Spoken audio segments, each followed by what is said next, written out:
Mutton curry gravy చిక్కగా ఉండాలి, టేస్టీగా ఉండాలంటే ఎలా చేయాలో వీడియోలో చూపిస్తానండి. ఇక్కడ కుక్కర్ తీసుకొని దాంట్లోకైతే ఆయిల్ వేసుకుంటున్నా. ఆనియన్స్ అనేది ఎక్కువగానే వేసుకుంటున్నా, ఎందుకంటే నేను తక్కువ క్వాంటిటీ చేస్తున్నా కాబట్టి ఆనియన్స్ ఎక్కువ వేసుకుంటున్నా. దీంట్లో ఒక బిర్యానీ ఆకు, 4 లవంగాలు, ఒక చెక్క వేసుకున్నా అండి. ఇవి కొద్దిగా వేగిన తర్వాత దీంట్లోకి పసుపు, అల్లం వెల్లుల్లి పేస్ట్ వేసి, అల్లం వెల్లుల్లి పేస్ట్ పచ్చివాసన పోయే వరకు వేగనివ్వాలి. ఇది వేగింది అనుకున్నప్పుడు ఇక్కడ మటన్ నేను కడిగి శుభ్రం చేసుకున్న మటన్ అండి. పావు కేజీ మటన్ అయినా కూడా నలుగురికి సరిపోయేలాగా గ్రేవీ చిక్కగా టేస్టీగా చేసుకోవచ్చు. పావు కేజీ మటన్ కాబట్టి ఇక్కడైతే నేను 4 ఆనియన్స్ అయితే కట్ చేసి వేసుకున్నా. ఇప్పుడైతే కొద్దిసేపు మూత పెట్టి దాన్ని ఫ్రై కానివ్వాలి. ఇక్కడ ఈ కూర ఫ్రై అయ్యేలోపు నేను ఇక్కడ మసాలా ప్రిపేర్ చేసుకుంటున్నా. ఈ మసాలా వేయడం వల్ల మనకి నలుగురికి వస్తుంది, టేస్ట్ కూడా బాగుంటుందండి. నలుగురికి ఏంది 5గురు కూడా తినొచ్చు.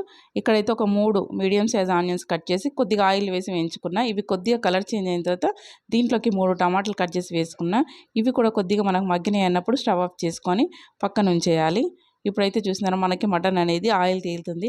మటన్ అనేది మనకి కొద్దిగా ఫ్రై అయింది అనుకున్నప్పుడు దీంట్లో ఉప్పు వేసుకొని మళ్ళీ ఒకసారి కలుపుకొని మళ్ళీ ఒక్కసారి మూత పెట్టేసుకోవాలి. ఇప్పుడు చక్కగా మనకి ఆయిల్లో మంచిగా ఫ్రై అయ్యి ఉంటుందండి. ఇట్లా ఫ్రై అయితే టేస్ట్ అనేది బాగుంటుందండి. మటన్ వాసన అనేది ఉండదు, నీచు వాసన.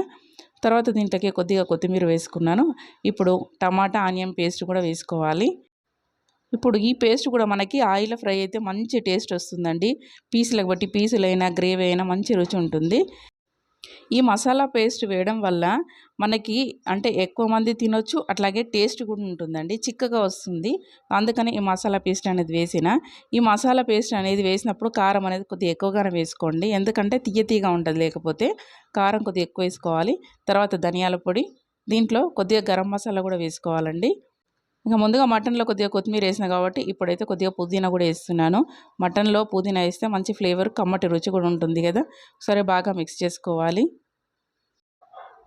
ఇక ఈ పుదీనా, ఈ కారము, మసాలా ఇవన్నీ మంచిగా మనకు కలిసిపోయినాయి అనుకున్నప్పుడు దీంట్లో వాటర్ వేసేయండి. వాటర్ ఎంత వేయాలంటే మనం ఉడికిన తర్వాత ఇటు పలచగా ఉండొద్దు, అటు చిక్కగా లేకుండా చూసుకోవాలండి. ఇంత వాటర్ వేసిన తర్వాత అయితే నేనైతే కుక్కర్ మూత పెట్టేస్తున్నా. ఇక్కడ నేను కుక్కర్కి విజిల్ రాలేదు కాబట్టి 1/2 అవర్ ఉడికించుకున్నా. చూడండి కూర అయితే రెడీ అయిపోయింది. కరెక్ట్గా 5గురు తినొచ్చు అండి. టేస్ట్ చాలా బాగుంటుంది. నచ్చితే వీడియోకి ఒక లైక్ ఇవ్వండి ఫ్రెండ్స్.